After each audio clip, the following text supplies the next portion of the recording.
सूरज शर्मा आप सभी भोजपुरिया समाज के हाथ जोड़ के प्रणाम करता है। ये हमार देवी गीत रउआ लोग के बीच में जा रहा था, लेकिन सुने और अपना आशीर्वाद दीजिए। जय माता दी।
दर्शन करेला आइल बाटे नर नारी।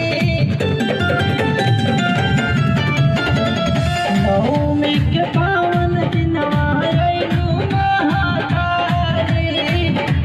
दर्शन करेला आइल बाटे नर नारी। ओढ़ी के चुनरिया माई लागेलू दुल्हनिया हो। ओढ़ी के